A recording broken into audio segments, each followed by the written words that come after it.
64ാമത് സംസ്ഥാന സ്കൂൾ കലോത്സവം അങ്ങനെ പുരോഗമിച്ചുകൊണ്ടേയിരിക്കുകയാണ്. പൂരത്തിൻ്റെ നാട്ടിൽ കലാപൂരം അങ്ങനെ പൊടിക്കുകയാണ്. നമുക്കൊപ്പം ഇപ്പോൾ ഉള്ളത് ഒരു കൊച്ചതിഥിയാണ്.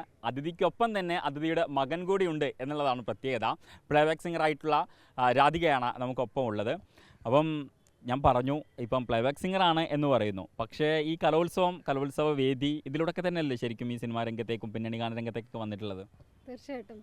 അപ്പോൾ നമുക്ക് പ്രത്യേകിച്ച് ഭയങ്കര പ്രൗഡ് മൊമെൻ്റാണ്. എൻ്റെ മോനും ഈ ഒരു യൂത്ത് ഫെസ്റ്റിവലിലേക്കൊക്കെ എത്തിയപ്പോൾ ഒരുപാട് സന്തോഷം, ഒരുപാട് അഭിമാനം. പിന്നെ ഞങ്ങളുടെ ഒരു സ്കൂൾ കാലഘട്ടമൊക്കെ ഇങ്ങനെ ഓർമ്മയിൽ വരികയാണ്. എന്താ തോന്നുന്നത്? ഇപ്പം നിങ്ങളിപ്പം ഒരുപാട് വേദികൾ കാണുന്ന ആളുകളാണ്, ഒരുപാട് വേദികളിൽ പാടുന്ന ആൾക്കാരാണ്. പക്ഷേ ഇതുപോലത്തെ ഒരു വേദി അതാരും കൊതിക്കുന്നതല്ല സത്യം പറഞ്ഞാൽ. അതൊരു എന്താ പറയുക, നമ്മളെ സ്കൂൾ കാലഘട്ടം എന്ന് പറയുന്നത് അതൊരു പ്രത്യേക സുഖമുള്ളൊരു ഓർമ്മ ആണ്.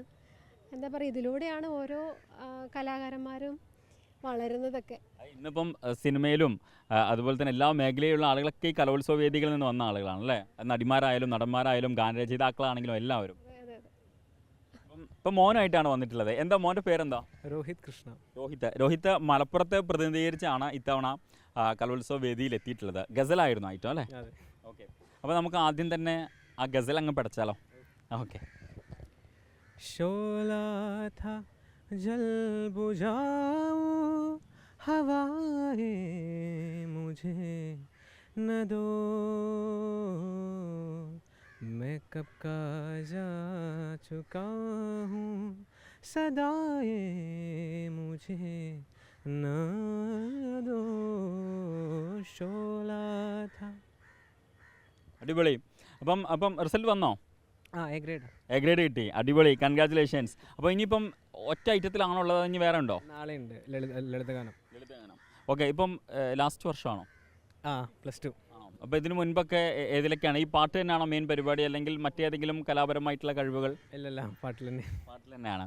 അപ്പോൾ നമുക്ക് ഈ ഇപ്പം ശാസ്ത്രീയ സംഗീതം അല്ലെങ്കിൽ ഗസല ഇതൊക്കെ ഒന്ന് മാറ്റിയിട്ട് നമുക്ക് കുറച്ചും കൂടി അമ്മയോട്ട് അടുക്കുന്ന ഏതെങ്കിലും ഒരു പാട്ട് നമുക്ക് പാടിയാലോ?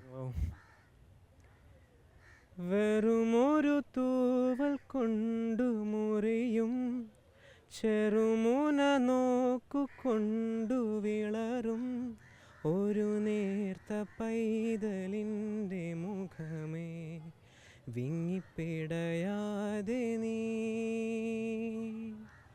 വെറുതെ വെറുതെ ഈ നൊമ്പരമിത വെറുതെ. അടിപൊളി. എന്താ പ്ലാൻ? എന്താ മ്യൂസിക്കലി മുന്നോട്ട് പോകാൻ തന്നെയാണ് പ്ലാൻ. അപ്പോൾ പ്ലേബാക്ക് സിംഗർ ആക്കണം എന്നുള്ളതാണോ? അതാണ്. അതെ, അങ്ങനെ. അപ്പം എന്തായാലും അമ്മയുടെ വഴിയിലൂടെ തന്നെയാണ് മകനും ഇപ്പം ഈ പിന്നണി ഗാനരംഗത്തേക്കും ഒപ്പം തന്നെ ഈ സംഗീതവുമായൊക്കെ തന്നെ മുന്നോട്ട് പോകുന്നത്. അപ്പോൾ ഇനിയും കൂടുതൽ ഉയരങ്ങളിലെത്തട്ടെ. അപ്പം അവസാന വർഷമാണ്. അപ്പോൾ ഇനി കൂടുതൽ വേദികളിലേക്ക് നമുക്ക് വീണ്ടും വെച്ച് കാണാം. ഒപ്പം തന്നെ ഇനി കോളേജുണ്ട്, അവിടുത്തെ കലോത്സവങ്ങളിൽ പങ്കെടുക്കണം. ഓക്കെ, അപ്പോൾ all the very best. Thank you. All the very best.